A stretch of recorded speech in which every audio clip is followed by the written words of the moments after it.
to Spa-Francorchamps for the 5th round of the Virtual Motorsports Contender Series on Le Mans Ultimate. My name is Edward Hunter. Joining me in the commentary box is the wonderful Caitlin Penny, and it's not Nicolas Domino on broadcast direction. It is actually Mr. Ollie Shakespeare, who has very, very kindly agreed to step in and will be controlling the cameras. So we won't have all the fancy tricks that Nick is usually able to do, but hopefully Ollie is able to do just as good a job, and I have full confidence that he will.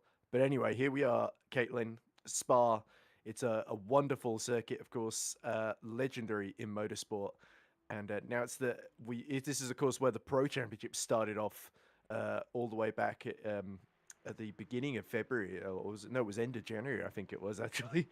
It does feel like a while ago now because we've been doing races pretty much every week since then. But yeah, the contender field's finally going to be unleashed as we see the GT3s leave the pit lane to start the qualifying session. And certainly lots to look forward to here because this circuit is one that really, really is going to challenge these drivers, especially in qualifying, just to get the perfect lap here. A lot of really, really tricky corners where the unwary can very much be caught out. Yes, indeed. A tricky circuit and quite a long one, which should be a bit of a relief for the hypercar contenders who will just naturally meet less traffic and meet traffic a little bit more sporadically than you would at a shorter circuit. But the track itself is the challenge here. You, of course, have the famous corners such as Eau Rouge Radion just after La Source at the start of the track. There are also some corners that are quite underrated in terms of their difficulty. Here's one of them that we're just seeing one of the Ferraris going around. This is the corner known as Pouhon. It's double apexed. There's a very nasty curb on the outside, which causes the car to spin if you get too much of it. And then, of course, you head down into the Fania chicane, which in itself isn't too difficult, but there's no runoff here, so you lose a heck of a lot of time if you get it wrong. With that being said, it is a fun circuit. It's a driver's track. We refer to it as a driver's track because the drivers all absolutely love it. And I'm pretty sure if you ask pretty much anyone, their top 3, top 5 motorsport racetracks in the world, if they're a driver, they will probably give you one answer in particular: Spa-Francorchamps. Yeah, and we're looking at the moment on screen at the man that was leading the championship, had to miss the last round, Vaskin Simonian, in the red and white BMW number 31, as he just drifts through and immediately goes back into the pit entry there. But let's remind ourselves very, very quickly of the championship standings going into this one. Marin Bessier won the 1 hour 40-minute endurance race at Sebring a week ago. So he is leading the championship, and the way that the Contender Championship works is that because attendance is a little bit more patchy than Pro, you get to drop your worst result from the overall score. So he had a terrible race at Monza where he gambled on staying on the wets as it dried out and fell to 7th. But elsewhere, he's finished 2nd in the first 2 races and, of course, won at Sebring and got more points than usual because it was an endurance round. So he is on 74 points. Masic Kuspczyk. I've been getting Kuspczyk's last name wrong, and I got told off by somebody in the YouTube comments who got offended on his behalf, but I'll try and do a little bit better. He won the opener in the Algarve, and his other 2 results were 3rd and 2nd that he hasn't had to drop, so he's on 67 points in 2nd. And then Vaskin Simonian, remember our top 3 get promoted to Pro next season. Simonian is 3rd on 62 points, having won rounds 2 and 3. But, of course, he had to miss the last round. So that's why he's not quite as in a stronger position in the championship as perhaps those 2 race-winning drives would merit. And then just outside the top 3, we've got Lucas Korsch in the 66 Ferrari. He's on 56 points. Couple of third places, was 2nd at Monza as well. And then Jeremy Leitas, who was the pole sitter last time out. He's not had a whole lot of luck. Only 1 podium to his name so far this season on 39 points. So that's your top 5. Those are probably going to be the front runners in GT3 because they have been pretty much all season. But Marin Bessier took a breakthrough victory at Sebring, fought his way through from 3rd on the grid, past Kuspczyk and past the Jeremy Leiter, so I don't think is here today. So that's going to hurt his title bid as well. But yes, Simonian and Bessier, I think, should be very, very evenly matched then, as we are almost 5 minutes into the GT3 qualifying session, and we're watching Maxime Wendler, the Frenchman in the 46 BMW, just about to start his lap as well. So certainly we've got 4 BMWs competing here, 3 McLarens, and two Ferraris as well in the mix as well. So a bit of a variety here. Of course, recently, Caitlin, there was an announcement, Le Mans Ultimate, that the Ford Mustang is going to be added to the March update, essentially, for the game, which is the other GT3 car. So there's a couple others on the way, like the Aston Martin and the Porsche 911, that are also going to be added to the GT3 field as well. So it's really exciting times in Le Mans Ultimate, with quite a lot happening, as Wendler there has set the first competitive lap of the session here, 2 minutes 18.5, about 3/10 clear of Lucas Korsch then, with Stanislas Bajod in third and Nick Dealey in fourth. Dealey, another one of those that's been pretty consistent but not quite on the podium just yet. Yeah, still fantastic to hear that we're still adding new cars to this game. Obviously, the end goal is to have pretty much every homologated GT3 car and hypercar in existence, and that would be a fantastic thing to see because, of course, right now we have the variety of BMWs. Oh, as one goes off, that's Maxim Wendler getting it a little bit wrong. He's currently top of the times as it stands, and obviously, with it being a longer track, you get fewer chances to set your flying laps. But yeah, currently we have a lot of BMWs, Ferraris, and McLarens, but that's all that we have on this grid. And variety is the spice of life, as they say. So it's fantastic to see more GT3 cars coming in that look different and drive different and even sound different. And I'm sure that we're going to end up with an even more bright and colourful grid as the game progresses. But yeah, we've seen our first qualifying times being set now. 2:18.581 is the time to beat from Maxim Wendler, of course, demonstrating how long of a circuit it is. We recently commentated a race at Fuji, which was well under 2 minutes, basically whatever car you were driving. And here they're struggling to get it under 2 minutes 20. If it was raining, I'm sure we'd be well over 2 minutes 30, 2 minutes 40, closer to the 3-minute mark. And that's because Spa, of course, the longest Grand Prix circuit currently in use, at 7 kilometers long. Yeah. Yes. There we go. I had that fact ready to go because I thought you might mention it. But there we go. Yeah, it is one of the longest ones on the calendar, although I think it's definitely eclipsed by Circuit de la Sarthe, which is also in this game. And we did have the pro race there. But you mentioning the pro race at Fuji recently, as we see Korsch and Wendler very, very close, 66 thousandths apart from each other in this session so far. The big hitters, Simonian and Bessia, yet to get lap times on the board, which is certainly a little bit unusual. Perhaps they're both leaving it late, waiting for the best track conditions, as Lucas Korsch continuing to follow the sister Ferrari of Nick Dealey around, as Nick Dealey has to cut the top of Radeon and get well over the curb there and onto the grass as well to let the 66 Ferrari through. What I was going to say about Fuji was we did have a bit of controversy literally yesterday, Caitlin, because the results were announced and Simoncic, we thought, had eked out a narrow victory over Fabio Grigoletto. It turns out that Simoncic cutting to the inside, looking like he was going to go into the pits, and then cutting across the white line and deciding to stay out. That was explicitly, guys were told not to do that in race directions notes. And as a result, it got him, I believe, a 5-second penalty that put him in second rather than first. So Grigoletto has actually taken...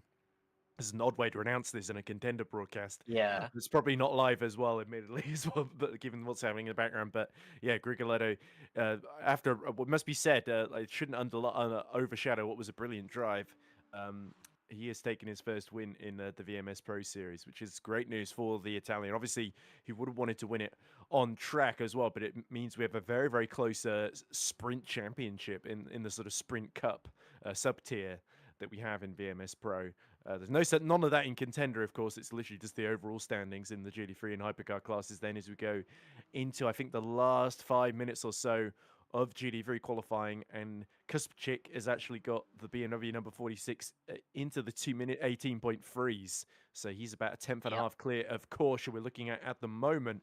Be interested to see if Lucas, with a strong final sector here, this has looked like a solid lap, Caitlin. Maybe he can just get a little bit closer. It really feels like the track is heating up, ramping up in the closing stage of this session. Yeah, good stuff there from Kasperzik, who goes to the top of the time. So we're watching Kush coming out to the final corner then and up to the line. Hello to everyone who is joining us live now. We have had a little bit of a technical issue as the stream started, which is why you saw us going live a little bit late. The rest of the stream is going to be available, so if you want to watch back the first few bits of qualifying, that will be available after the broadcast. But yeah, good to have you all joining us now. Meanwhile, Simonian goes to the top of the time. Fantastic from the number 31 BMW of Vaskin Simonian. It's worth noting that while we have 3 different winners in this championship so far, Simonian is the only driver with multiple victories, and he actually missed the last race, so didn't have a chance to extend his winning streak. I expect that he will continue to be the one to look out for today, Ed, especially with an advantage, as it seems, of nearly 0.8 of a second. Yeah, he was absolutely superb in both Fuji and Monza. 2 very, very different races, very different conditions in both of those races. But of course, missing the last round, he sort of doesn't have the safety net that his 2 title rivals ahead of him do, because Kuspchik has got the 4th place from Fuji to fall back on, and Bessi has got the 7th place, albeit not an amazing result, from Monza that he can fall back on if he needs to. Whereas Simonian, all of his points are going to count across the season because his drop score is the one that he didn't start, essentially. So he's got to have a good race here, as we see Peugeot in the 31 BMW with a personal best in the first sector, but he's about 3.5 tenths behind what Simonian and company are doing. And Vaskin, definitely one of the very, very quickest over a single lap. And if he can break away at the start, I think he's going to be very, very tricky for the likes of Kuschik, Korsch to beat, really. But will be interesting to see how things play out. Bessier has not had a great qualifying so far, down in 5th at the moment in his McLaren. So perhaps this is just not a great McLaren track at the moment, or even though Kieran Prendergast did set, I believe, he very, very nearly did set pole position here before he got beaten by Arda Erchan in the Pro Series, as Lucas Korsch goes way too deep into bus stop, and that's going to scupper that lap. So he's running out of time to get another one in on the board, Caitlin. So this is where mistakes are really going to get costly, as GT3 qualifying builds to a climax here. Mitral and Babez, I think they've decided they're going to settle in for a back of the grid start because they don't seem to be doing anything in the pit lane right now. Yeah, well, I believe the checkered flag is out for the GT3 car, so that's the last chance that Lucas Korsch would have got there, and everyone else is coming back into the pits as it stands. Simonian should have pole position as it stands, and we just have a very short amount of time to wait until the Hypercar field goes out to set their laps, which will be even quicker. And there you have confirmation that is not the drivers. Oh, okay, well, it's including Hypercars, yeah. Okay. Well, in a minute, we'll see the full official results of the GT3 qualifying, and we'll be able to talk you through how they were. Yeah, I can I can read you what it was before it go. There we go. I think that's mostly No, it. So, I don't think that's right either, because the gap for the lead gap isn't looks right. like practice. You're right. Okay, Yeah. so from what I saw on the YouTube stream, it should be Vaskin Simonian on pole position, 2 minutes 17.5, with Masic Kuspchik in second, about 7 tenths behind. Lucas Korsch will start third in the Ferrari. Maxime Wendler, his best qualifying this season, will start in fourth. Then it is Marin Bessier in fifth, a second behind. So Bessier just didn't quite get the lap together, Caitlin. That's not good news for the current championship leader, starting in the middle of the pack there. Stanislas Peugeot on his return is just behind Bessier by, a thousandth of a second, actually. So it was incredibly close between the McLaren and the BMW for 5th place. Nick Dealey was, I think, the last man to set a lap time within 2.3 seconds of pole. And then Jerome Mitral and Rune Babez, you had that massive, if you look at this highlights from Sebring, there was a massive crash where Babez spun the final corner and got collected by the Toyota hypercar of, I think it was Yvan Chevalier, that slammed into the back of him. It made an incredibly loud sound on commentary, and I made an even bigger one in reaction to it. As one of the BMWs getting a bit hasty to get out of the end of the pit lane, as we're about a minute away from the start of hypercar qualifying, and this is going to be a much faster affair, isn't it, Caitlin? And that has its own championship, of course, where I think Mikolai Hutrishki, who won the first 3 races in a row, missed Sebring I'm not sure if he's going to be taking part today either. No, that is Kuchushki in the Lamborghini there. So I'm being immediately proven wrong there, just in the middle of the pack. But it was Walter Natrilla, his rival from the opening race of the season at the Algarve. They had a fantastic fight, which ended with Walter Natrilla, the Finn, spinning at the hairpin in the middle of the lap and handing the win to Hutrushki in the late Yeah, phases. Sorry, it's interesting to see we've got more of a variety of cars in this. Of course, I commentated the Pro Championship for the first time about a week ago, and we didn't have any Toyotas in that. But also we have the Lamborghini, as you say, of Krasinski, and obviously we do have a Lamborghini in the Pro Series, David Mrocek, but he was not in the last race at Fuji. He was not able to make it. So that's at least two more manufacturers than we've seen at the last round of the Pro Championship. But Well, whatever we the don't have case, any Cadillacs though, so that is true. That is true. No Cadillacs here. But whatever the case, the green flag is now flying. So with 10 minutes to go, the Hypercars are heading out onto the track to set the fastest times of the day. we have a couple of comments in chat from Ducat749, which I believe might be either Jerome Mitrel or Rune Babeas, because he says, can't have a lap without cut. I'm so bad at Spa, he says. And he also says, good luck, Romain Track Limits Marchand. Of course, Marchand actually got pole position last time out at Sebring. He set an absolutely fantastic lap. So before, unfortunately, the rain fell midway through the race and he then hit the wall, damaged the steering, and had to have a long wait for repairs before eventually spinning into retirement at turn one in quite heavy rain conditions. So, yeah, a bit of an up and down race last week for Marchand, but certainly he's had some standout moments. Definitely been one of the quickest Toyota drivers. Van Trevede has also impressed, considering he only recently joined this championship two races ago. Sadly, the man that's third in the points, Tobias Blumschein, who of course was second at Fuji, third last time at Sebring, he is absent today, so we're not going to see that particular BMW M Hybrid V8 in action, but we are going to see Triller and Hutrushki do battle once more with the Toyotas. The BMW Sobers, who was second last time out.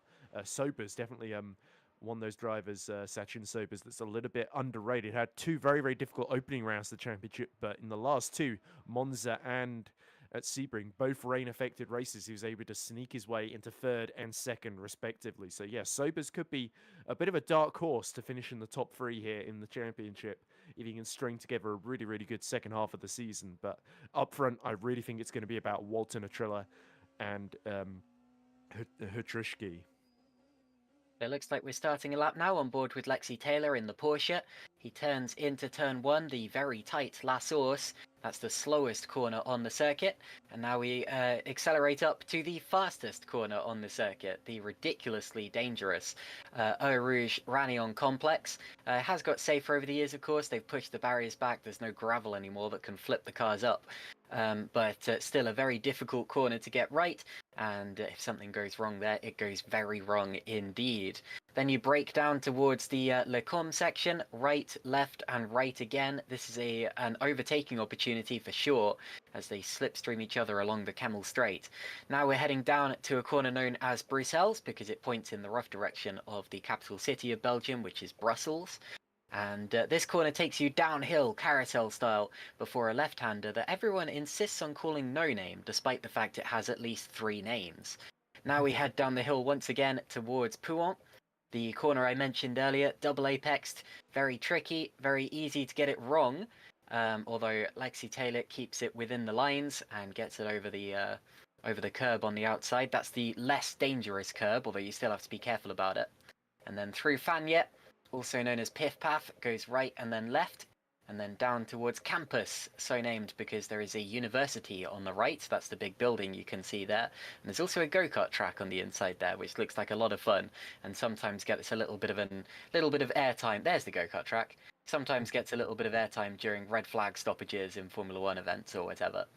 Now we go up towards Blanchimont, flat out left-hander, over the curb on the right-hand side.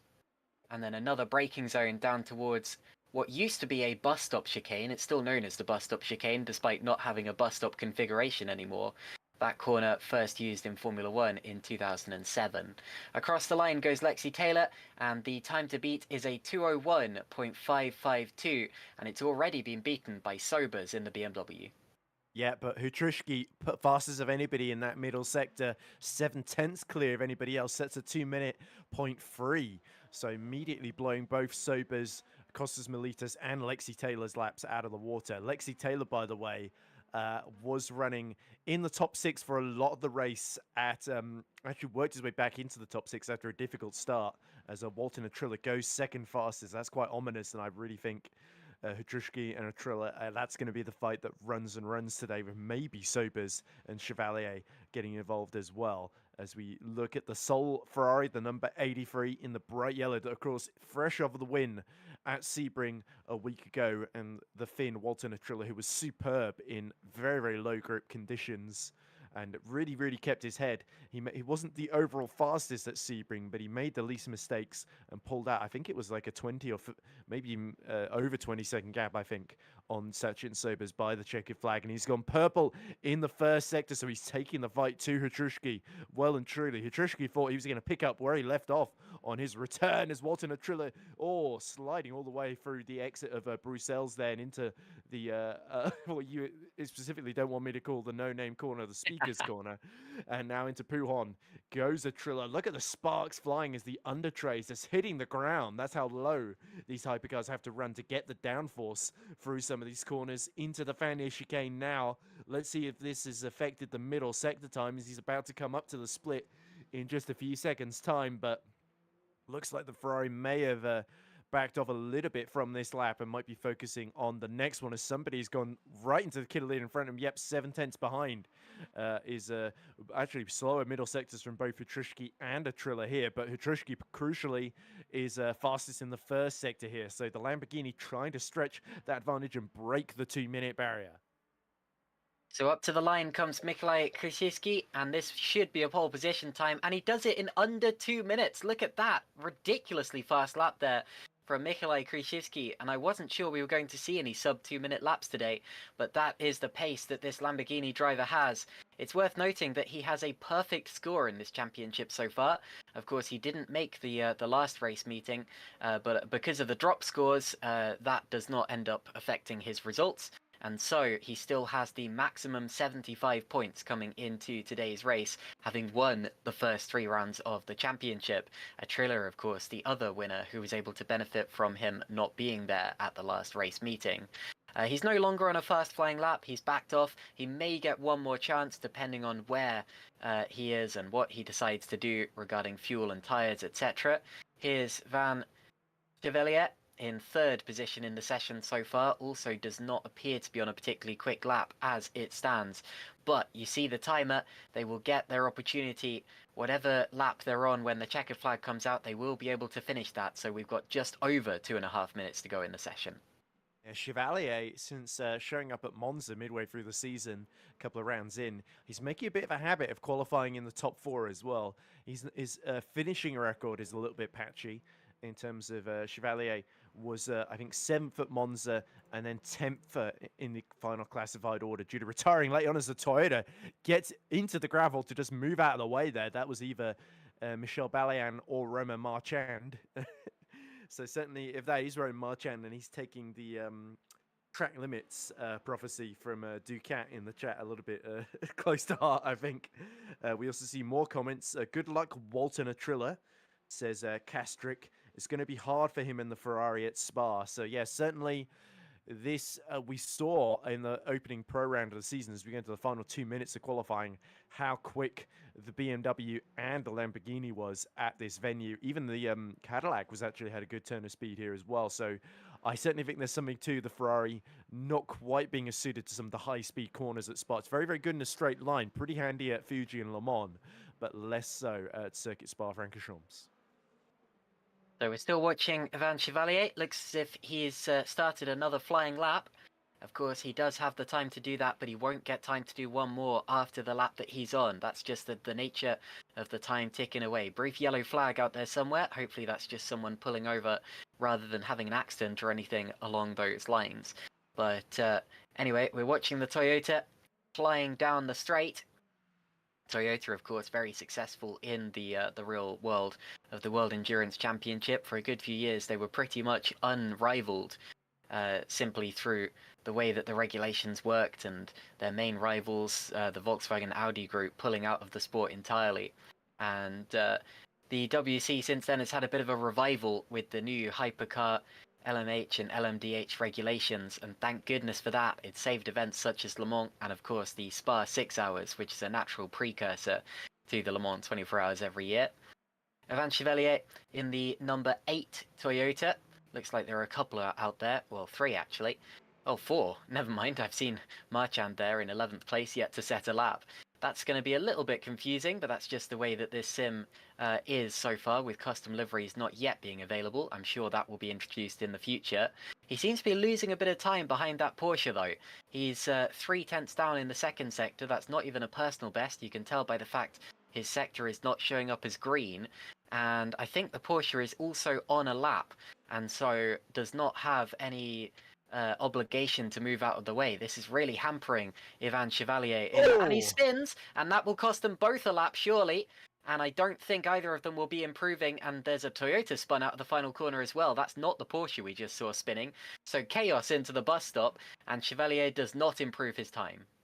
Yeah, and that would have put a yellow flag in the final sector for sure if there wasn't one already. Wouldn't surprise me. And that's Marchand, who, pushing that little bit too hard just to get a lap on the board, was struggling to keep it within the track limits. Unfortunately, Roman Marchand is going to start 11th and potentially behind the duty frees as well, because if you don't set a lap, then you're sort of at the very, very back of the overall order, not just the Hypercar one. Melistas completes his qualifying in 7th position there and goes around the outside of the BMW. But Sachin Sobers, surprisingly of him, gets his best qualifying of the season. So Sobers continues that momentum with a pretty good second position, just clear of Ivan Chevalier. Roman Marchand, actually, it wasn't him that spun. It must have been Michel Balian then, or Melistas potentially, that we saw have that issues there in the final sector. But Marchand is still going.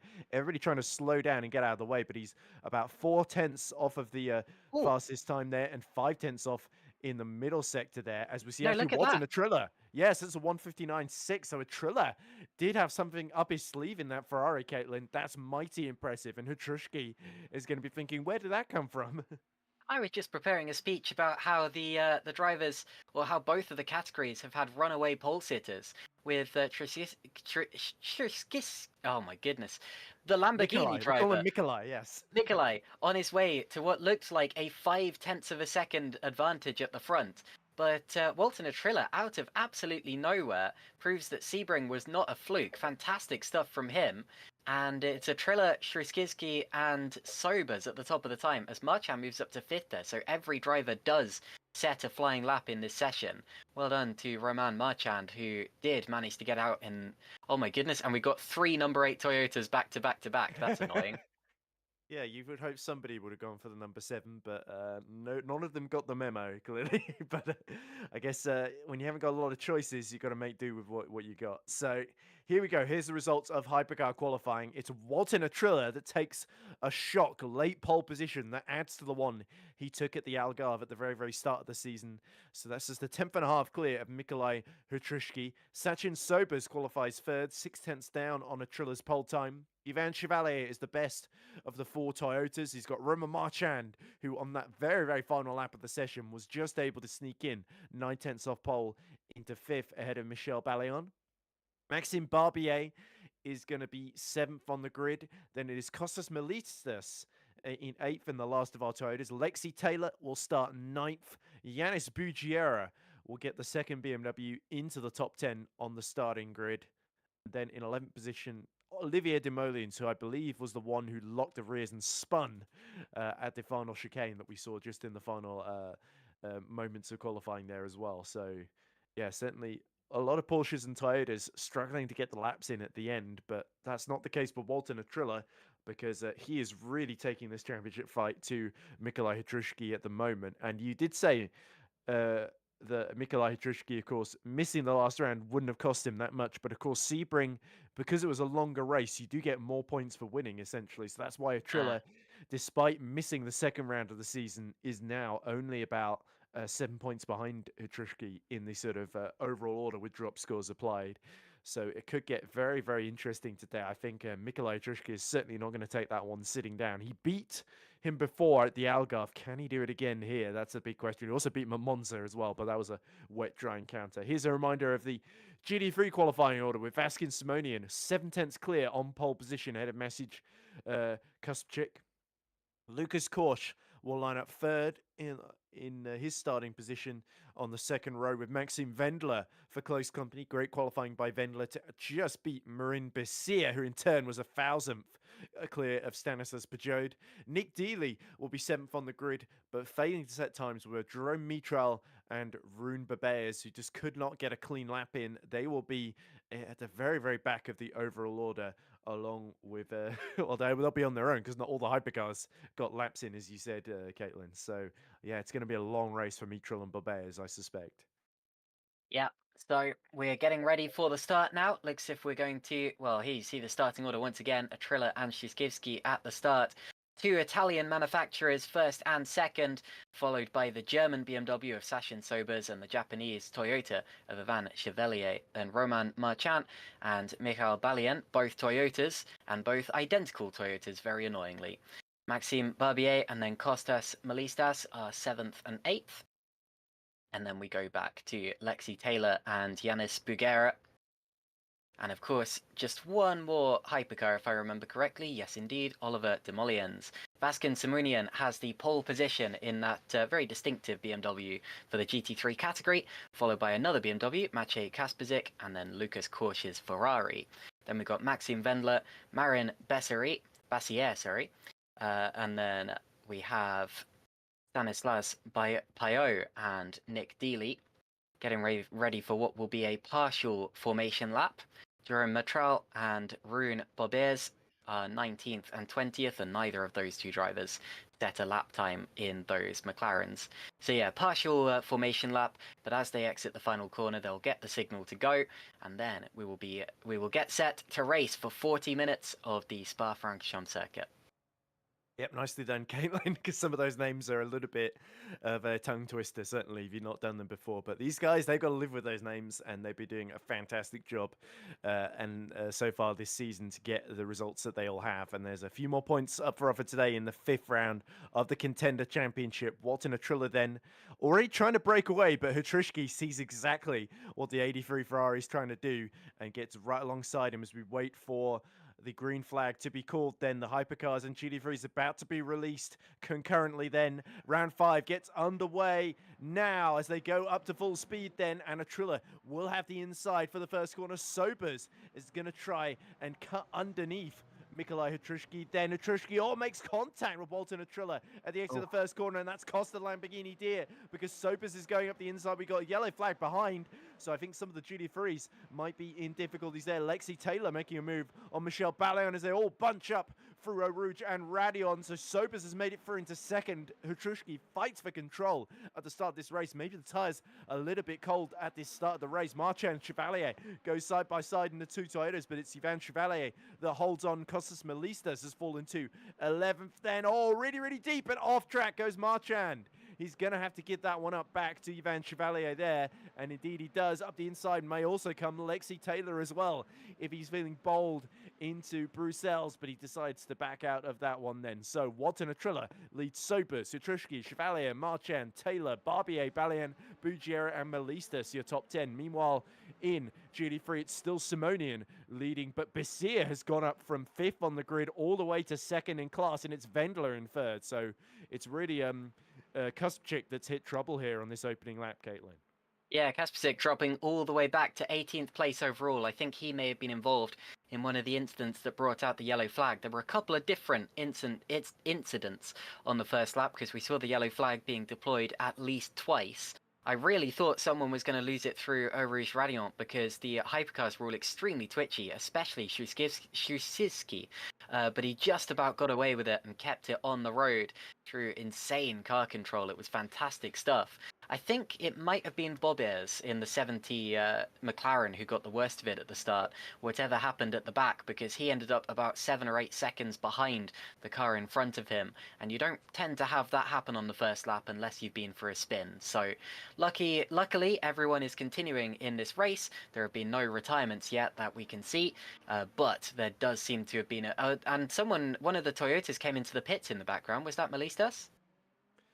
I didn't quite see. I think it Balian. might be Michel Balian. Yes. So yeah, and I also saw some fighting low down as I think Message Kuspchik is fighting over Nick Dealey for about 5th or 6th in the GD3 class, and he seems to have made it through then as they go over the start finish line there. You can just see the BMW now is ahead of that black 86 Ferrari. So yes, Kuspchik making good progress from a messy start. Next target is a similar BMW, Stanislas Peugeot, who's all over the back of Lucas Korsch in that fight for 4th then. But up front in Hypercar, this has worked really, really well for Walter Trilla, because not only has he pulled a 4/10 gap to Sachin Sobers, but if it finished this way, Caitlin, Trilla would gain 10 points on Mikolaj Hrushky, his top rival, and he'd be 3 points ahead rather than 7 behind, because it's a 10-point difference between 1st and 3rd in these sprint races. Is all up the inside. Is that Peugeot trying to demote Korsch into Lecom, and he's made it through there. That was an aggressive dive from the BMW, but he's made it stick, and Lucas Korsch has to tuck in behind as he gets well over the curb, and now he knows Kuspchik is going to get involved in this as well in a few moments' time too, because he's catching them. That's for 4th place in GT3 there. Of course, we had a BMW 1-2 in qualifying, but Bassier in the McLaren has rather spoiled that party, getting up into 2nd place with a very good start. A little bit of gravel being kicked up. GT3s don't mind that quite as much as Hypercars do, but you still don't entirely aim for the gravel on the exit of that corner. It's not what you're supposed to be doing. I'm very interested to see that Balian came into the pits at the end of the first lap, because that's got to be damage, right? These cars can absolutely do 40 minutes without a pit stop. So I expect... Oh, and look at that. Sobers in trouble here. He really struggled to get the car slowed down and turned into the bus stop because he locked up and then had to have a few goes here. Trilla's not really breaking away. He's only 8/10 clear. Then is all late dive from Mikolaj Hrushky, who locks up the front right, goes very deep into Lassos. Back underneath goes Sachin Sobers, and I think Hrushky may be a little bit impatient here, because the smart move would have been to tuck him behind and wait for the run down the Camel Straight here, because that's one of the best overtaking opportunities on the track, Caitlin.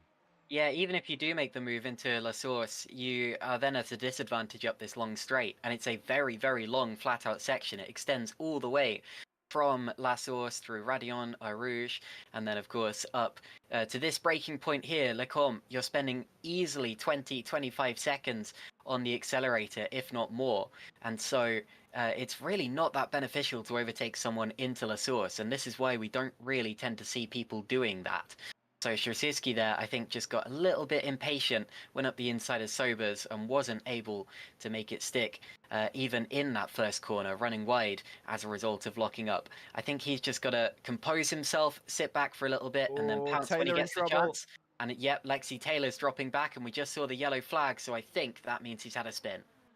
Yeah, that's a huge shame for Lexi Taylor. Was looking good in the top 7 there, and sadly he's lost about 4 positions with that spin. Luckily still ahead of Balian, of course, who pit to repair, I believe, some damage, maybe just put some fresh tyres on, try something a little bit different, of course. 40-minute race.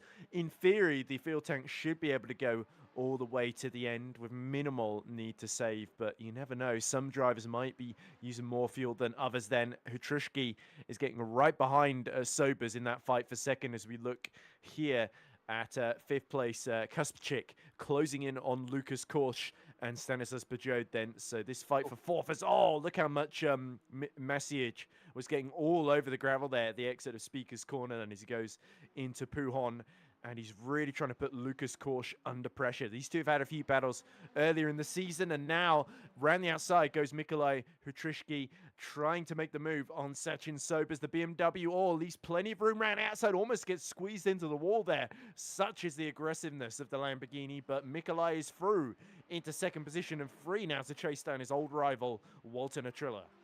Well, he's got it for now, but as I said before, we've now got a long slipstreamy straight here. for Sobers to get back into the action. I'm not sure he'll quite be able to. He's about 4/10 back as we speak, but you can visibly watch the delta coming down as he goes down the straight now.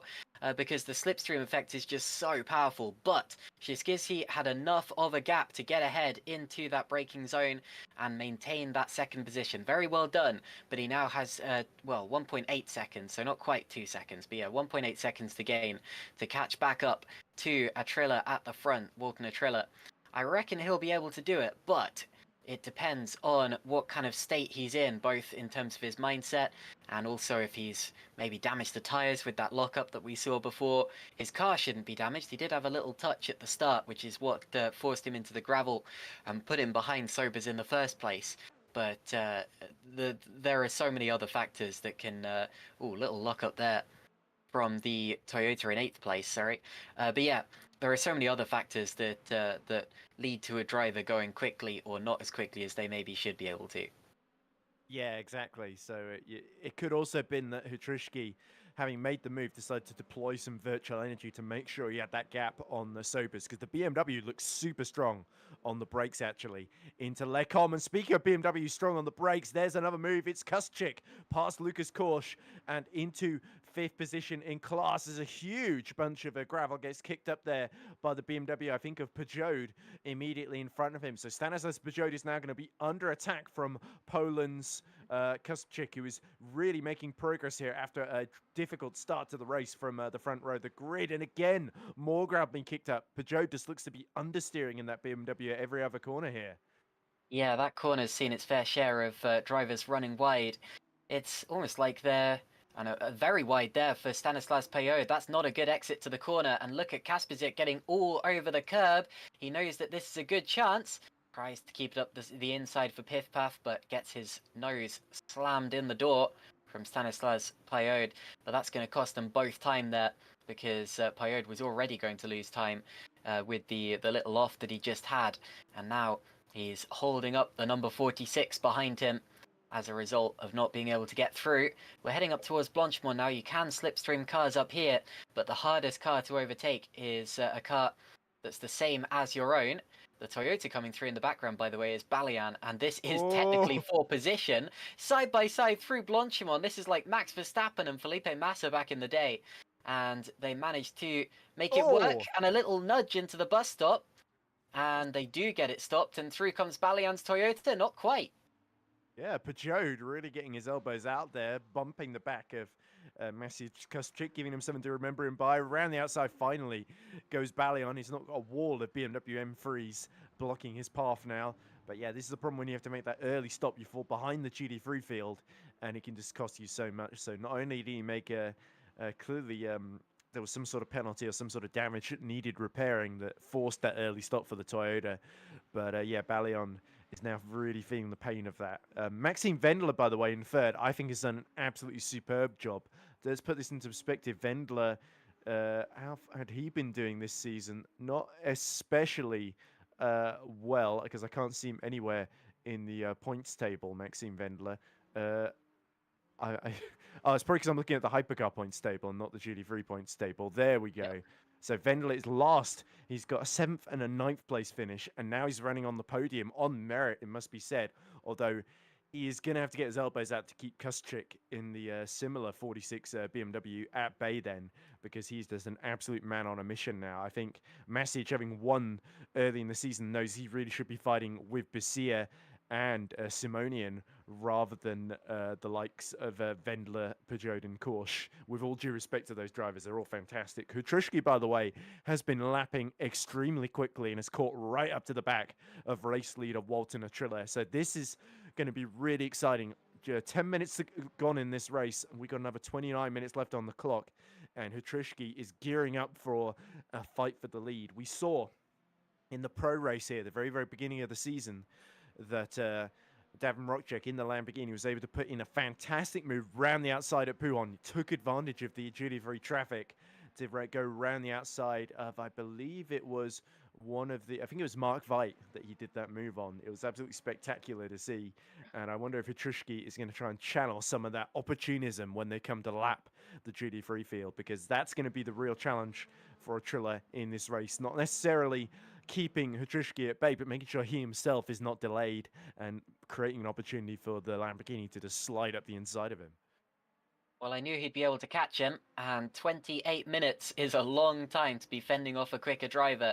So we have to now wait and see, is Strusiski quicker, or was Atrilla's qualifying pace not a fluke? Now we're seeing a little battle a little further down, a little bit of a touch there. This is caution and Peugeot, isn't it? Yeah, so this is for 5th in class, I think, and the BMW has proven to be very quick on the straight. The Camel seems to be where the BMW is making all of its overtakes. Admittedly, it's where everyone makes all of their overtakes, but the BMW, we've seen it getting past people a couple of times down here, and the Ferrari will be getting a mega tow from the Beamer as they brake towards Lecombe, and I don't think he's quite close enough for a move this time, but oh, he's deep on the brakes, isn't he? Almost looks as if he was going to nudge the car through the corner, as we saw a couple of cars doing at Lecombe, at bus stop, sorry, a couple of laps ago. Yeah, Lucas Course actually was hit the back as all Hutrushki's right behind. There we go, Atrilla, just before he catches up to the GT3 pack. Hutrushki is putting the pressure on that number 19 Lamborghini then, so we're in for another classic. Mikolai Hutrushki, Walter Atrilla duel for victory here. Sachin Sobers falls 2.5 seconds behind the pair of them, but now they're fighting. Atrilla will surely have to get defensive. Is that Babeas? No, it must be Mitral, because Babeas is in the pits then, getting out the way of both of them there, and Hutrushki is just using the slipstream to perfection here. Atrilla just starting to get cagey, starting to tighten up in his driving here. Needs to hope he can somehow pull away and survive this assault here, because Mikolai Hutrushki is just going to be absolutely relentless in these next few laps. The Lamborghini all over the Ferrari for the lead of the race, and of course they have caught the GT3 traffic. Yellow flag out there. Hopefully not anything serious. You can very much use the slower traffic as a pick here at Spa. We've seen that. I mean, you were just describing it happening with Marocek and Veit here in the pro category. People always refer to that as zontering your opponent after the famous maneuver Mika Hakkinen pulled on Michael Schumacher at the 2000 Belgian Grand Prix. But it's been done plenty of other times in endurance racing. This is Chevalier now taking a look at the back of Sober's car. And out of the final corner, there's GT3 traffic coming up as well that the leaders have just negotiated. They're catching it at a pretty nice part of the track, actually, because they'll probably get it before Lecombe. But if they don't, they'll have to pass it in the twisty bit, which isn't quite so ideal. I think they should be okay, though. And here are the leaders, and this is a potential opportunity for Shirskisi, who will slipstream Atrilla out of Radion. Yep, here we go. He's tucked right in, pulls all the way to the left, and then tucks in for a little bit more then. He wants a second dose as they're coming up to the back of the Ferrari here in GT3. There's a small gap on the inside. Can the Lamborghini slot up the inside as Atrilla taps the side of, I believe that was Lucas Korsch there, and now he has to stay behind Peugeot then as they go up the inside. Oh, and he gets really badly held up, and up the inside comes the Lamborghini, Caitlin. And Marchand's up to 3rd. No idea how that's happened, because it was Sobers, and he's got past both Sobers and Chevalier. So we'll have to take a look at that in due time. But yeah, great job for Atrilla to hold that on the brakes, despite a little touch from the Ferrari. I'm sure that the Hypercar Ferrari touched a GT3 Ferrari. They've caught traffic in Pouhon. This is the worst part of the course to catch GT3 traffic, especially two cars battling for position like that. They've just about got through, and still it's Atrilla in the lead by just 0.3 of a second. They've now got 3 seconds over Marchand in 3rd. However, he got through. Another very suspicious yellow flag out there somewhere. I noticed Mitral's in the pits now as well, so we may have lost both of our number 70 McLarens. Sobers is losing yet more time. Sobers is off the road, and that's a sobering reminder that anything can happen here at Spa-Francorchamps, as he's all over the place with a possibly damaged car. Yeah, the steering does not look too healthy on traction there. Oh, look at this. This is the 3rd. This is Vendler and Kuspchik going side by side, and Kuspchik goes all the way around the outside of Blanchimont, just about keeps the wheels on the curb there, and he's made the move there. That was full commitment from the Polish driver there, and Maxim Vendler drops it off the podium, but he's did well, to be honest, to hold on for as long as he did there. And indeed, Atrilla is doing a fantastic job to keep Hutrushki at bay for the overall lead of the races. It looks like Nick Dealey. And the leaders, Atrilla They're right side by side again as they go down towards the Oruj and Radion. And look at Hutrushki almost catching him too quickly there because he's always trapped between the wall and that yellow Ferrari as they're now about to lap Vaskin, Simonian then, and Hutrushki once more well in the toe. And Atrilla desperately trying to break it then as they get towards Lecom. Can he get a wheel along the inside? No, he can't. He has to wait another lap here. This is a really, really tense fight. They're so evenly matched here. Atrilla doing a fantastic job to clear the traffic cleanly, calmly, and effectively. And Hutrushki just tucked up right behind, not giving him any room or comfort for maneuver here. Unfortunately, Maxim Sobers was forced to pit, so whatever happened to him has resulted in some damage. He might have hit the GT3 traffic. Sorry, Sashin Sobers. Yeah. And yes, he might have hit the GT3 traffic because we saw Mitral coming into the pits at a similar time. Looks like Bob Ayres is back in the race, albeit several laps down from the cars that he was previously fighting. And now we look at the leaders once again with Shuskiski showing his nose to Atrilla. He might have the inside line, but he's off the racing line. That's there's less grip out there, and he couldn't find any of it. And once again, he has to settle in behind the Ferrari. Yeah, that was a bit of a desperate move, trying to go around the outside there at Fagnier, because that line is always going to close. It's really a one-line corner as he goes wide at Paul Frere as well.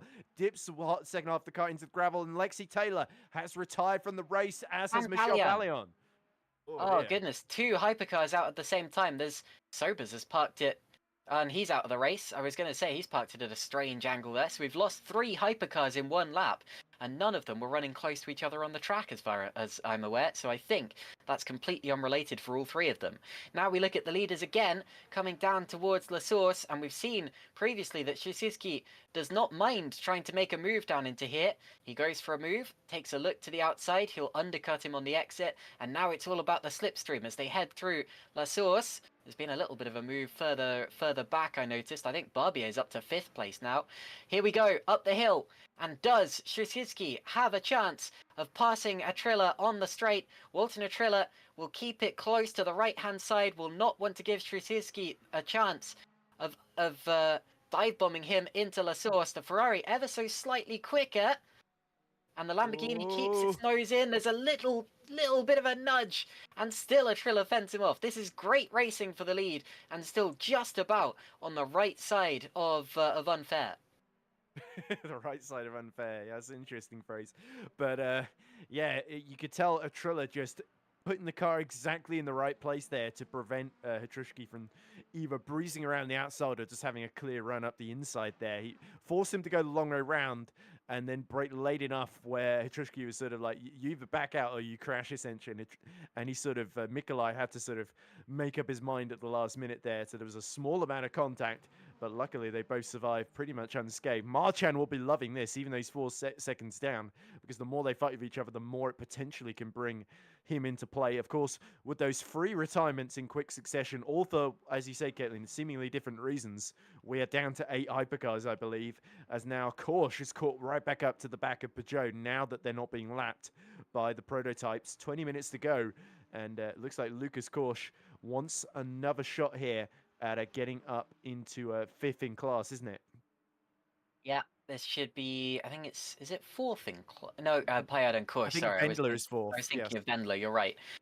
So yeah, this is for 5th position in class. The Ferrari in the background is Dealey, who we haven't mentioned that much, but he's not too far off the back of this this battle. We seem to be not really losing GT3s at the same rate, because Mitral's now rejoined the race, but unfortunately Bob Ayres has now called it a day. He managed to rejoin the track briefly. Is that Barbier in trouble? He's dropping down to 8th then. Oh, wide goes Peugeot then onto the gravel. And the leaders once again. Yeah, Hutrushki gearing up for another attack then down the Kemmel Straight, and he's even closer this time. Sparks dripping out the back of that Lamborghini then as he almost arrives as one with the Ferrari into Lecom. He's going to try and go around the outside. That's really bold, and he has to go off track, and that surely means he has to give up that position then. So Atrilla really getting the elbows out now. 18 minutes left to go, and he knows one mistake here and the win could slip between his fingers. Continuing my Formula One references, that was like Michael Schumacher in 1995 when he was racing with Damon Hill and had to run wide through the runoff area in just the same way.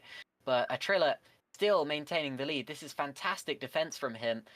When I say it was on the right side of unfair, I don't mean that was unfair. I mean they are just about giving each other enough room. It is cheeky at times. They're definitely showing each other the door and showing each other the grass. But I don't think that any foul has been committed yet, in my personal opinion. The first lap was a little bit close when they came out of La Source, and there was a little touch between the two that resulted in the Lamborghini finding some gravel and dropping behind the BMW of Sobers, who is now out of the race. But whatever the case, they're still in the race, still going at it, hammer and tongs, with under 18 minutes to go. So it looks like since these two started battling, Atrilla's survived 10 minutes worth of assault. Who's to say he can't go all the way here?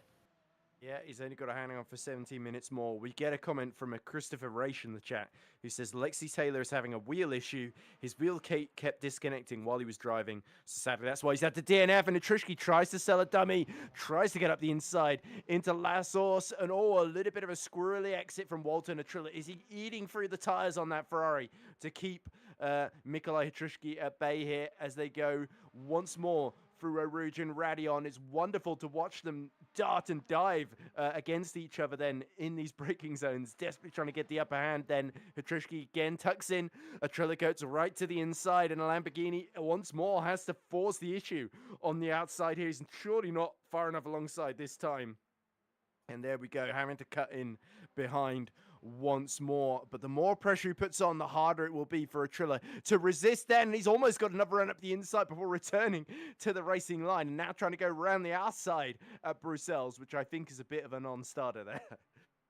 Okay, while these two are going at it, we've had an update from Christopher Reicher saying Lexi Taylor was having a wheel issue, which is why he's DNF'd. Oh, sorry, I must not have been paying much attention to that. But yes, unfortunate for Lexi, but well done for doing the right thing and retiring rather than taking anyone out.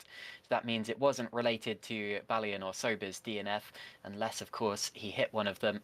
Whoa. As a result of the wheel issue. Slightly wide off the road goes the Mullions, yeah. A lot of drivers have been doing that, mainly in the GT3 category, and it doesn't seem to be holding them back too much, so probably some quite light, quite shallow gravel there. If you're wondering what that corner's actually called, because everyone insists on calling it no names, it's officially called the Jackie X corner, I think, nowadays. It used to be known as Speaker's Corner, because that's where you could hear the speaker from. And as well as that, no name in itself is paradoxically a name. But anyway, out of the final corner comes Atrilla and Shrusizki. I will get that right eventually. I'm so sorry. I don't normally struggle with driver names, but that one in particular is tripping me up. Up the inside he goes. He takes a look for the lead of the race, and he'll get a worse exit out of the corner as a result of that. I think he knows that he's struggling to slipstream the Ferrari in a straight line, so he needs to do something creative in the corners. He'll have to back out for Radion. But Ed, will he get another chance towards Lecomte? Well, he certainly will get another chance. Is whether Atrilla lets him have it or not is the big question here. And immediately, Hatrishki goes to the outside before tucking in for a little bit more slipstream then before they get to Lecomte. Can he slingshot his way around the outside? No, not this time, but it's amazing to watch him nose to tail, lap after lap after lap. And Walter Atrilla, who hasn't had to face this kind of pressure from Hatrishki for a long, long while in this season, not since Algarve at the very, very start, where he also started on pole position, is now really being put to the test here by one of the top drivers in this Contender Championship. And it wouldn't be surprised to see both of these drivers competing in Pro next season, because they have been absolutely superb at the wheel of these hypercars all season long then. 40 minutes left to go, and yeah, we're in the back end of the track where Hatrishki, this is where he might, the Lamborghini's a little bit stronger, but it's not really where the overtaking opportunities are, unfortunately for him. Yeah, it's a testament to the quality of this championship, actually, that we even have a Contender Series in the first place. Because obviously, if there hadn't been enough entries, then they would all have gone into one category. So it's great to see that we have enough to have a full, I mean, it's a full grid of 20 cars here in the Contender Series, as well as the Pro category, and it means that everyone gets their chance of racing with people of a similar ability level. Shrusizki here, I am so sorry. If you're watching this back, I really do apologize. This is just my tongue getting a little bit tied today. But yeah, Strusinski has less than 14 minutes now to attack Atrilla. And the trouble is, he's trying the same things every lap. Look at this, he's going up the inside into La Source again, almost cutting the corner on the inside. But Atrilla got a little bit twitchy. This is a better chance than he normally gets for the Lamborghini driver. Yeah, problem is once the Ferrari gets to full speed, it's going to be difficult to really make the difference. He tucks right in. I'm more surprised he didn't punt the back of him. Ferrari Radio now tries to tuck to the outside here before immediately going for a bit more slipstream there. It's almost like constantly diving into that well. There's a yellow flag further down the track. Now Hitrushki is going to try and get along the outside here into Lecom. Or just has to tuck in right behind. But again, there might be another opportunity into Brussels, but he gets all over the curb. And the car looking a little bit unsettled then on exit there. So Atrilla is just doing absolutely everything right now, and there's no opportunity. And he's forcing the issue, trying to cut up the inside there. That was nearly him spinning Atrilla around there. Yeah, another touch there. That was almost a touring car style move, just kind of showing his fender to the inside of the car in front and almost forcing him off the line. I'm afraid we've lost Nick Dealey. I'm not sure if you mentioned that already, but Dealey is our latest retirement from the race, meaning we have 15 cars remaining as it stands. But the race continues at the front, and surely eventually something's got to give between these two. They've touched so many times in this race. It reminds me of a battle we had in the Pro Series a few days ago between two identical Ferrari GT3s where they wouldn't pass each other, they'd shove each other out of the way. Oh, yes. And I'm very much hoping that it doesn't resort to that in this particular race, because this could end in tears. Yes, Liskovitz, Chan, and Sebastian Wunsch, of course, all dueling away, and the Ferraris all looking a bit second-hand by the end of it. But again, the Lamborghini gets close into bus stop, but not close enough to really take advantage. There's also this battle for third, the final spot on the podium between Marchand and Chevalier. Neither of them have finished on the podium so far this season, and Marchand looking a little bit tight on exit here, which gives Chevalier a little bit of a chance. These two Frenchmen side by side. Oh, Triller turns in from the outside. This time it's him on the outside into Lassos, and he's flashing his lights at Walton and Triller. He's clearly getting more than a little bit aggravated being stuck behind him for so long. They're going to go side by side. Surely not for Original Radio. No! And it's disaster. And Triller is round, and he somehow saves it from big 360, but Hitrushki takes the lead with a dramatic collision there with 10 minutes left on the clock. Caitlin, what's your thoughts on that one? Well, I told you something had to give, and it gave in the most dramatic of ways. Great save from Atrilla, not to end up buried in the barriers there. As for what my take on it is, I can't really tell. I mean, I've just had a look back on it on the stream as well, and realistically, you're going to need a steward's inquiry into that one as to whether Strusinski didn't give him enough room. Did Atrilla? I mean, he wasn't quite touching the curb on the inside, but it would be hard to say that he was drifting outwards. So realistically, you'd have to put that down to a steward's inquiry or potentially just let it slide as a racing incident. But we'll see how that ends up being. For the time being, it is the Lamborghini of Strusinski who leads this race by 5 seconds from Atrilla, who will now come under pressure from Chevalier in third. Well, yeah, those tyres, the horrible number was done on them as Chevalier locks up into Fanier, trying to get very, very close. So now, far from holding onto the lead, Atrilla's got to do the same now, fighting for second against not one car, but two very, very keen Toyotas there. And yeah, you can tell Atrilla just horribly unbalanced, and maybe there was a little bit of damage done from the contact with Hitrushki. It was at such high speed, but when you go side by side through Eau and Radion, unless you're Mark Webber and Fernando Alonso, Yep. it's not going to end well, as we see round the outside. Oh, and both the Toyotas have to go off track at Blanchimont not to hit Stanislas Pajot there. Yeah, I mean, you shouldn't really do that. You've got to keep all four wheels within the white lines, and it's not an excuse to say that you were just passing a GT3. That looked a little bit more like desperation there, where they suddenly realized there was a GT3 car on the corner. I'm not sure whether they were really concentrating on it or whether they were concentrating on Atrilla ahead of them. But you're right, and the people in the YouTube chat are right, saying the tyres are pretty much dead, or at least they're struggling now, and Atrilla is not happy. those will all be very valid points. Triller is really struggling now, probably partly because of tyre wear, probably partly because of, I mean, his rhythm would have been completely upset by that. And here comes Chevalier, and he's going to try to benefit from the misfortunes of others, but Triller keeps his car on the inside line, just as he had to do for so many laps while battling the Lamborghini of Strusinski. And Chevalier has to settle for third for the time being, but he's got Marchand all over the tail of them. It's a three-way fight for second place. Yeah, Marchand wants that third position back, and if Chevalier is stuck behind a Triller, he's sort of the yellow Ferrari is now a roadblock for these two Toyotas, isn't it? And you can tell Romain Marchand really wants another shot at getting onto the podium, but after that pole at Sebring, he's not had a great deal of fortune on his side so far this season, as both the Toyotas struggling to leave space and struggling to stay on track with each other there. But yeah, Triller now falls to about 7 seconds behind Mikolaj Hutrushki then, as Marchand gets a penalty for cutting track limits then. So that's the Toyota at the back of this battle, surely going to fall out of contention because he's got to come in to serve that drive-through before the end of the race. So now it's really just Chevalier that a Triller's got to worry about. Yeah, it's a short pit lane here, but he'll probably still lose places as a result of that. Will he be able to make them back up again? That really depends on how he's going. But yeah, I wasn't sure it was going to be a drive-through. Are we sure that's the standard penalty for that? I believe so. It looks like Olivier Demolien's also got one literally a second later, because that's popped up on screen as well. So that's going to cost Demolien's a 7th position to the Here he similar comes. Porsche Barbier. In he comes. There's no point trying to stretch that one out for another few laps or fighting it with the stewards, because it's an in-game penalty. You can't really fight against that one. I'll tell you something that we missed while we've been watching the engrossing hypercar battle. Maxime Wendler has actually got ahead of Kuschik back here for the final spot on the GT3 podium, and he's now pulled 2 seconds clear of the Polish driver. So Wendler is having an absolutely superb run, the Frenchman. So I'm really impressed by what he's done today. But Yvan Chevalier, though, a first podium in prospect for him here. And he might even be able to get second here if he can just figure out a way to get past the Triller. But Triller seems to have got the hang of these degrading tyres now, and he's looking a little bit more comfortable now that he's sort of gotten over what happened with Hutrushki, I think. Yeah, so we're into the final 6.5 minutes of the timer now.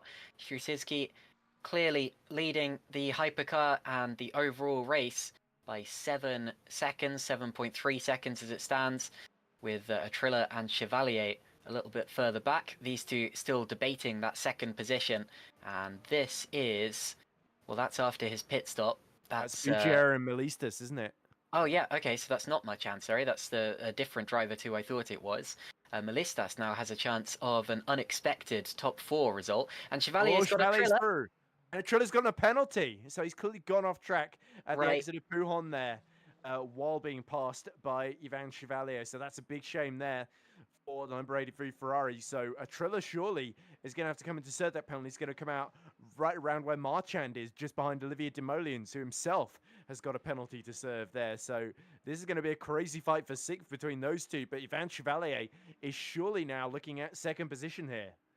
Such a shame, considering we had such a close race for such a long time. But that's going to put Bugera on the podium. What's Triller doing? Oh, going back past Chevalier on the outside. Look at that. Oh, a little bit of a nudge. And he goes through. The pits. He's deciding he wants to fight it out on track and pit the last possible moment then. Only 5 minutes left in the race, so he's certainly putting up entertainment, but Triller is very annoyed, you can tell, with how his race has gone after that amazing defense.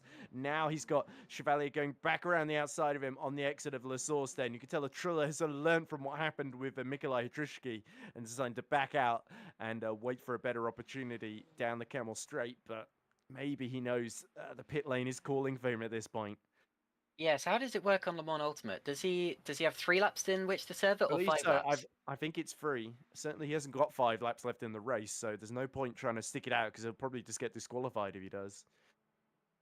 Okay, yeah, and he should pit this lap because now he's being... Well, he should have pitted the last lap because now he's being held up by Chevalier, but I think he was just preoccupied by fighting him, and he is absolutely going to lose out to the likes of Bugera, probably Melistas and Demoliens as well at this rate, and I think that is his last chance of the podium gone.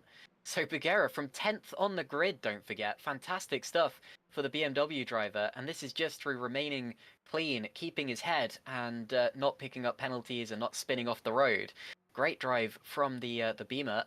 and we wait to see whether Triller will pit this lap and where indeed he will come out in relation to his rivals. Yeah, I suppose from a Triller's point of view, if he can sort of force Chevalier into a mistake that makes him go over the sort of 3 points, you get about 3 points, I think, in these sprint races of track extension, track limit breaking that you're allowed to do before the penalties start flowing in. So I think from his point of view, if he can force Chevalier into getting a penalty, then he's still in the same race as him. But if he gives up now, then basically it takes the pressure off. So I suppose that's the thought process there. Kuspchik is now right behind Wendler in this fight for third. And can Maxime Wendler, who's never finished better than 7th in the GT3 class before, take what would be his first class podium? Or can Kuspchik take it away from him in the dying final lap of the race that's coming up fairly soon?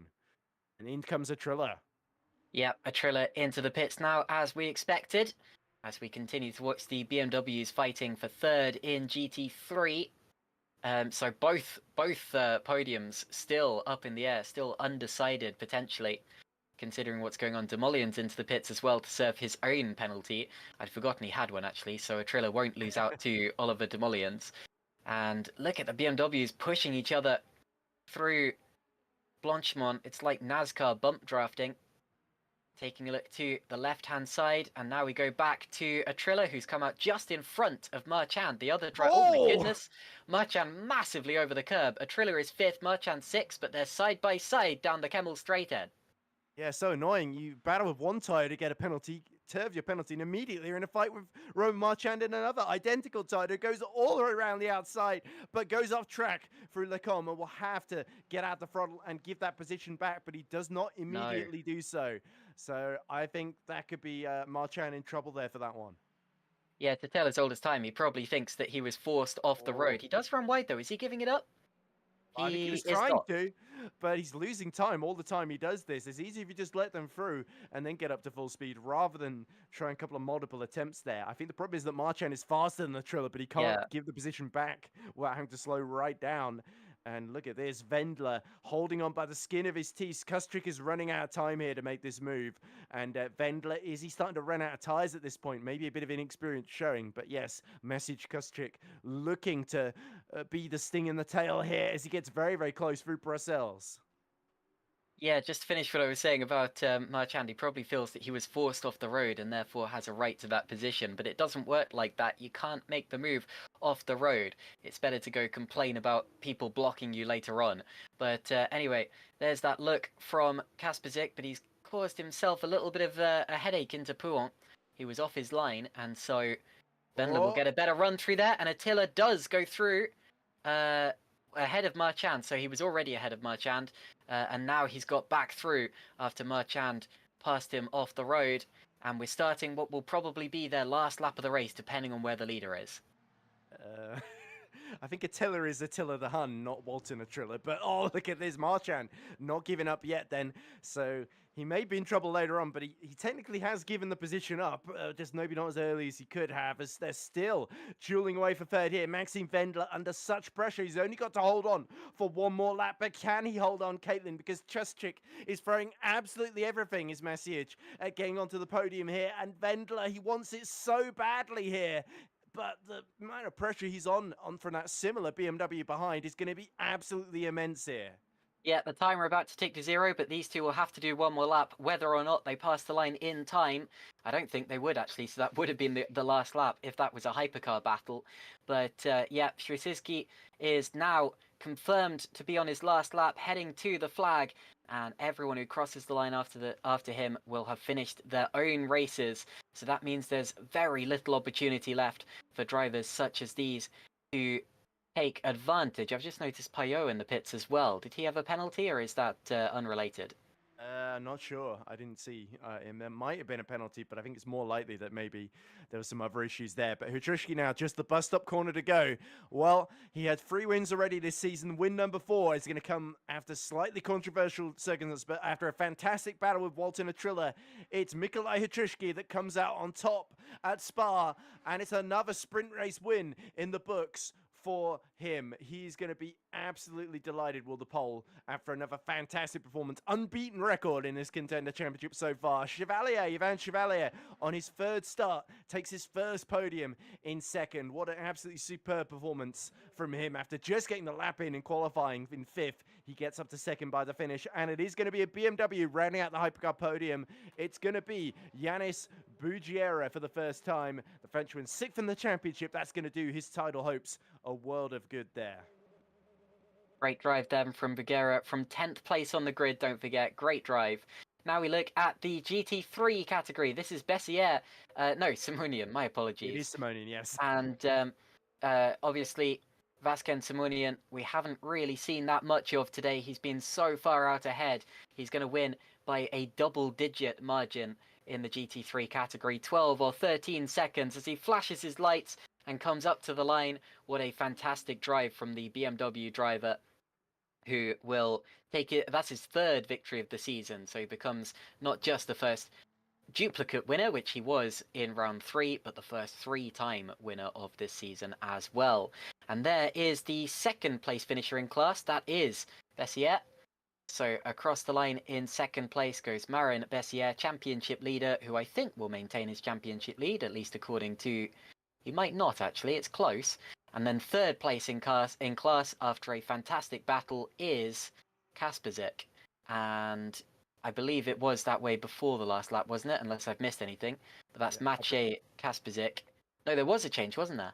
Yeah, he got through. Yes, we must have missed it on stream while watching all the leaders cross the line there. So heartbreak for Maxime Wendler, but a fantastic late move from Maciej Kasperzik to get up into the podium position. Him and Wendler were just back and forth the whole way through. Then, as we see, Peugeot, I think, is going to be the last man over the line due to that late pit stop there.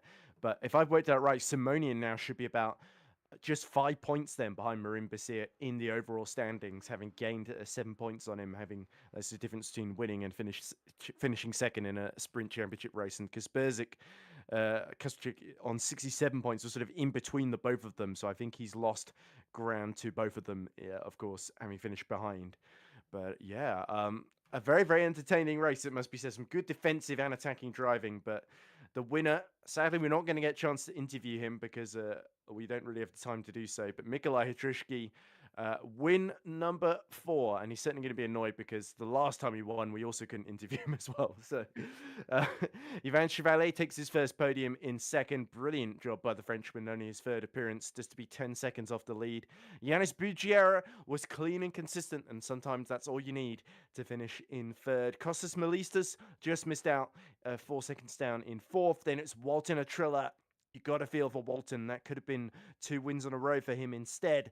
An amazing defensive drive comes to nothing, sadly, after a big collision between him and Hrušky. Romain Marchand, also undone by a penalty. He comes home in 6th. Then it's Maxime Barbier in 7th. Olivier Demolien's late penalty means he is 8th. Lexi Taylor and Sachin Sobers, though, very sadly, neither of them getting to the end. Especially Sobers, he was running second in the early phases. I think this is a race that could have promised a lot more for him had he been able to get to the end of it. Lexi Taylor, of course, undone by those wheel issues.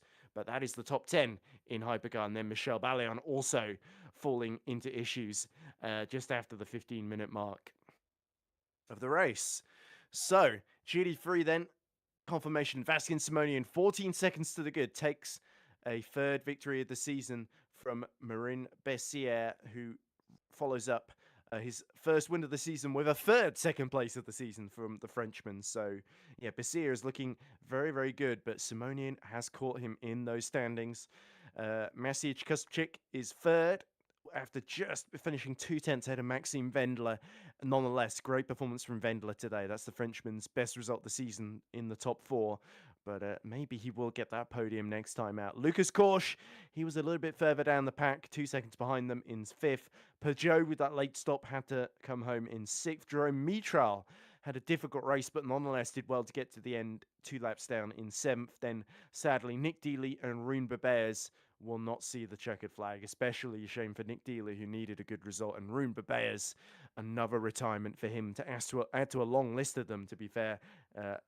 At least not as spectacular as the one he had in Sebring, I'll say that much. But But yeah, we didn't quite see what happened on stream, of course. So that is your GT3 order then. And that, Caitlin, I'm afraid, is the broadcast then. But a very, very entertaining contender race, as they tend to be. The contender field tends not to leave a whole lot on the circuit left. They tend to put it all out there on the track, don't they? And yeah, you got to say, Hutrishki, the winner, of course, but that collision with Atrilla is going to be the controversial talking point. But no doubt in GT3, Simonian was by far class of the field there. Yeah, again, it's hard to tell who was the instigator in that hypercar collision that decided the race, but Shrisiski did a fantastic job nonetheless. My driver of the day, probably still Vaskin Simonian, just because of how dominant he was in that GT3 class and what a good job he did there. We knew it was going to be the case after qualifying. He was so far ahead of anyone else, and that didn't seem to really change when the race began. And yeah, in the end, 7 cars finishing. Jerome Metral was in the YouTube chat just now saying he had 180 seconds of damage repairs. That's 3 minutes of damage repairs. Goodness me, that'll demotivate you for sure. Unsure exactly how that happened, but you know, well done to everyone who got to the end of this thing. It's never easy to finish a race, especially one that's multi-class, especially one that has incidents and accidents like this. And I think that there are drivers out there who can be very proud of themselves today. And I'd like to say thank you very much for having me, Ed. I always appreciate it. I know this was quite last minute again. And thank you to everyone in the YouTube chat for keeping us company over these 40 minutes to an hour. Great stuff. Yeah, seems to be a bit of a theme with these last-minute commentary decisions, isn't it? Sorry about that. But anyway, that was round 5 in the books then. We got 2 more rounds to go in this Contender Championship. So next week, we've got the Bahrain International Circuit, 40-minute sprint there, our final sprint of the Contender Series. And before we round out in 2 weeks' time with our season finale, the 100 minutes of Circuit de la Sarthe, so the 1 hour 40 minutes of Le Mans, essentially. So that should be a fantastic way to close out the Contender season, and I wonder who it is that's going to come out in the top 3 in both our classes, because there's still quite a number of points up for grabs, especially with the increased point score for Le Mans. Then it's going to be very, very exciting and fascinating if the rest of the season has been anything to go by. But then it's time to close out the broadcast then. So thank you, Caitlin, for joining me in commentary. Thank you, of course, to everyone at XRL Esports and the VMS Championship for running it. Thank you to Ollie for running the broadcast again at relatively short notice, doing a fantastic job. And finally, thanks very much to you for watching.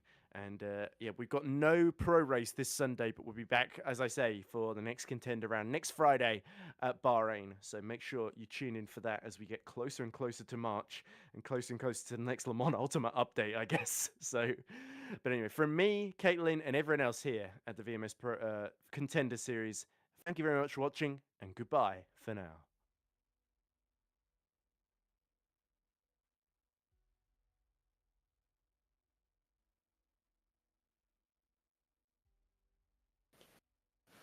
Oh, that was We good, Ollie? interesting. Good Yes. stuff. Good Yeah, stuff.